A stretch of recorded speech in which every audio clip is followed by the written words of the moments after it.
Dear students, आज का हमारा जो टॉपिक है, चैप्टर का नाम है कार्बन एंड इट्स कंपाउंड्स और टॉपिक है हाइड्रोकार्बन्स। हाइड्रोकार्बन जो होते हैं ये वो कंपाउंड्स है जिनमें कार्बन और हाइड्रोजन पाया जाता है।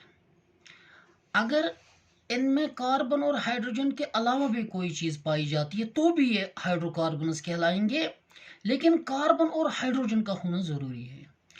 तो सिंपल लफ्ज़ों में हम यही कहेंगे, those compounds which are made up of carbon and hydrogen are called as hydrocarbons.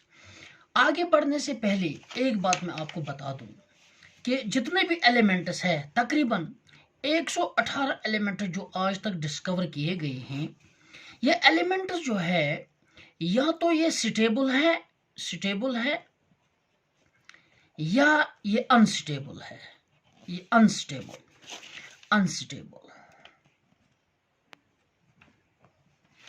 Stable और अनस्टेबल एलिमेंट जो है, इनमें फर्क यही है कि स्टेबल एलिमेंट जो है the electrons are completely filled in the last shell, और अनस्टेबल एलिमेंट्स में ऐसा नहीं होता है, इनका लास्ट शेल जो होता है वो इनकम्प्लीट होता है।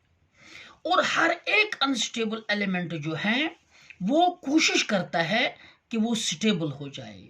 वो every unstable element tends to be stable, और एक अनस्टेबल एलिमेंट जो है वो स्टेबल बनता है। There are three ways, three means, three methods by means of which an unstable element can achieve stability. Number one, by losing electrons. By losing electrons, ये एक तरीका है। और दूसरा है by gaining electrons, by gaining electrons. और तीसरा जो मेथड है by sharing electrons, by sharing electrons. वो एक एलिमेंट स्टेबल बन सकता है ईदर बाय लूजिंग इलेक्ट्रॉन्स और बाय गेनिंग इलेक्ट्रॉन्स और बाय शेयरिंग इलेक्ट्रॉन्स। और जब ये चीजें होती हैं, एक लूज करता है दूसरा गेन करता है, या दो एलिमेंट शेयर करते हैं, तो नई चीज जो वजूद में आती है उसको कंपाउंड कहलाते हैं। फॉर एग्जांपल, सोडियम जो है लूज करता है इलेक्ट्रॉन्स। जब लूज करेगा electrons, it develops a positive charge.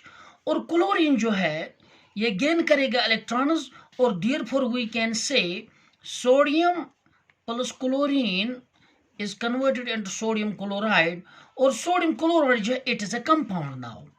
In the same way, यहाँ पर सोडियम ने इलेक्ट्रॉन लूज किया है, क्लोरीन ने गेन किया है, और इस वाली टाइप को जहां पर इलेक्ट्रॉन लूज और गेन किए जाते हैं, इस तरीके से जो कंपाउंड बनते हैं उनको इलेक्ट्रोवैलेंट कंपाउंड्स कहते हैं। और जहां पर इलेक्ट्रॉन शेयर किए जाते हैं, फॉर एग्जांपल हमारे पास हाइड्रोजन है, एक इलेक्ट्रॉन है इसके पास, और दूसरा हाइड्रोजन है इसके पास एक इलेक्ट्रॉन है, शेयर करेंगे ये इलेक्ट्रॉन्स, और इस तरह से हाइड्रोजन मॉलिक्यूल बनता है।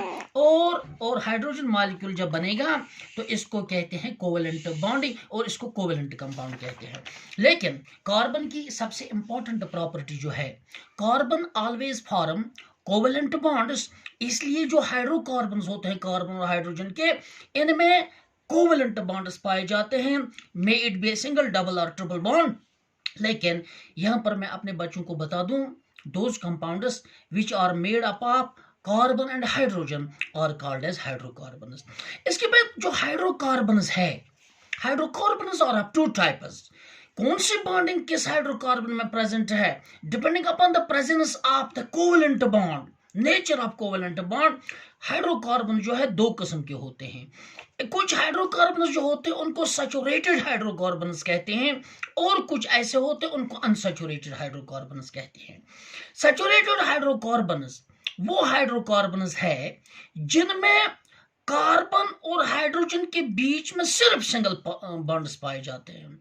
Those hydrocarbons in which there are only single bonds between carbon atoms, between carbon and hydrogen atoms, इन वाले कंपाउंड्स को सैचुरेटेड हाइड्रोकार्बन्स कहते हैं। मैं आपको सिंपली एग्जांपल बताता हूं।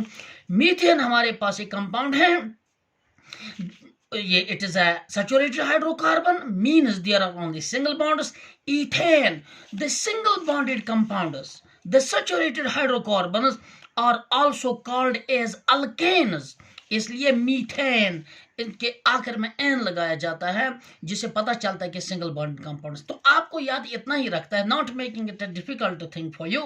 Saturated hydrocarbons, those hydrocarbons where there are only single bonds between hydrogen and carbon atoms, उनको saturated hydrocarbons. Methane is a saturated hydrocarbon, ethane is a saturated hydrocarbon, butane is a saturated hydrocarbon, propane is a saturated hydrocarbon, hexane is a saturated hydrocarbon. These are saturated hydrocarbons because of the presence of only single bonds.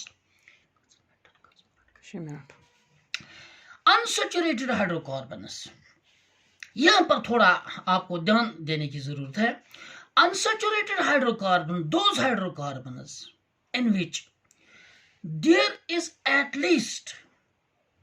are double or triple bonds present, उन hydrocarbons को जिनमें double या triple bonds पाए जाते हैं उनको unsaturated hydrocarbons कहते हैं। जिस तरह सैचुरेटेड हाइड्रोकार्बन्स को सिंगल बॉन्ड की वजह से अल्केन कहा जाता है, जो अनसैचुरेटेड हाइड्रोकार्बन्स है जिनमें सिर्फ सिंगल बॉन्ड्स पाए जाते हैं, जो सिंगल बॉन्ड एटलीस्ट, जो जिनमें डबल बॉन्ड पाए, एटलीस्ट वन डबल बॉन्ड, तो उनको कहते हैं those are called as alkenes. Alkenes जो होते हैं ये वो हाइड्रोकार्बन्स है जिनमें सिर्फ डबल बॉन्ड पाया जाता है। ये अनसैचुरेटेड में डबल बॉन्ड वाले भी आते हैं और ट्रिपल बॉन्ड वाले भी आते हैं, लेकिन जिनमें सिर्फ डबल बॉन्ड्स पाए जाते हैं उनको अल्कीन्स कहते हैं। ये जरूरी नहीं है कि अगर आपके पास कोई हाइड्रोकार्बन है जिसमें सिर्फ एक डबल बॉन्ड पाया जाता है तो उसको अनसैचुरेटेड हाइड्रोकार्बन कहते हैं।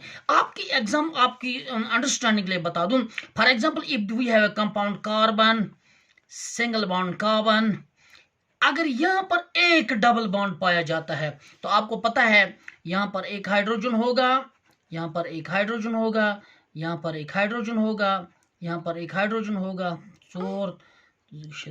यहां पर एक हाइड्रोजन होगा, यहां पर एक हाइड्रोजन होगा। ये कंपाउंड जो है, इस कंपाउंड में एक डबल बॉन्ड प्रेजेंट है, देयरफॉर ये अनसैचुरेटेड हाइड्रोकार्बन है, लेकिन अनसैचुरेटेड हाइड्रोकार्बन इसमें अल्कीन कहलाता है, जिससे हमें पता चलता है कि अल्कीन वो अनसैचुरेटेड हाइड्रोकार्बन जिसमें डबल बॉन्ड पाया जाता है। इसी तरह से अनसैचुरेटेड हाइड्रोकार्बन्स में ट्रिपल बॉन्डेड कंपाउंड्स भी होते हैं। फॉर एग्जांपल, अगर हमारे पास दो से ज्यादा, अगर सिंगल बॉन्ड डबल बॉन्ड एक ही प्रेजेंट है तो उसको हम कहते हैं अनसैचुरेटेड हाइड्रोअल्कीन। और अगर सिर्फ एक या एक से ज्यादा ट्रिपल बॉन्ड्स किसी कंपाउंड में पाए जाते हैं तो usually there are 2 or more triple bonds present in the alkynes, जिनको अल्काइनस कहते हैं। तो ट्रिपल बॉन्डेड हाइड्रोकार्बन्स जो होते हैं उनको अल्काइनस कहते हैं, तो अनसैचुरेटेड हाइड्रोकार्बन्स की कैटेगरी में आता है। मैं आपको बता दूं, अनसैचुरेटेड हाइड्रोकार्बन्स वो हाइड्रोकार्बन्स होते हैं जिनमें डबल बॉन्ड्स या ट्रिपल बॉन्ड्स प्रेजेंट होते हैं। जिनमें डबल बॉन्ड प्रेजेंट होता है एक, यूजुअली वन डबल बॉन्ड, उनको अल्कीन्स कहते हैं। और उस हाइड्रोकार्बन को जिसमें दो या दो से ज्यादा ट्रिपल बॉन्ड्स पाए जाते हैं उनको कहते हैं क्या कहते हैं, अल्काइनस, और वो भी अनसैचुरेटेड हाइड्रोकार्बन्स की कैटेगरी में आते हैं। तो ये एग्जाम में क्वेश्चन पूछा जाता है कि सैचुरेटेड और अनसैचुरेटेड हाइड्रोकार्बन्स की एग्जांपल बताइए। यहाँ पर मैं आपको बता दूं, अगर आपको बताना है सैचुरेटेड अनसैचुरेटेड हाइड्रोकार्बन में सबसे पहले हम लिखेंगे अनसैचुरेटेड हाइड्रोकार्बन्स। यहाँ पर फॉर एग्जांपल हमारे पास एक कंपाउंड है, ये कार्बन है, सिंगल बॉन्ड कार्बन। मान लीजिए यहाँ पर मैं एक डबल बॉन्ड लगाता हूं आपको। आप जानते हैं कि इस कार्बन में there are 3 free electrons available in this carbon. 3 hydrogen atoms के साथ शेयर करेगा यहाँ पर वो, इसलिए यहाँ पर 3 हाइड्रोजन एटम लगेंगे। इस कार्बन में देखिए 4 यहाँ पर इसकी वैलेंसी, ये हो गए 4 2 हो गए 6, तो यहाँ पर एक और होगा इसका 6 2 हो गई 8, और यहाँ पर इसके पास 2 वैलेंसी है टेट्रावैलेंट है ना, ये तो है, हो गया 3 और हो गया 4। तो इस कंपाउंड को हम इस तरह भी लिख सकते हैं, CH3 single bond CH double bond CH2। ये जो कंपाउंड यहाँ पर आपको मिला है, यहाँ पर ये अनसैचुरेटेड हाइड्रोकार्बन है, डबल बॉन्ड है इसमें, और इस कंपाउंड का नाम होगा, कार्बन इसमें 3 है और प्रोपीन, कार्बन 3 है, और इस इन की वजह से हमें पता चलता है कि इसमें डबल बॉन्ड प्रेजेंट है। इसी तरह ट्रिपल बॉन्डेड कंपाउंड भी आप इसी तरह देख सकते हैं।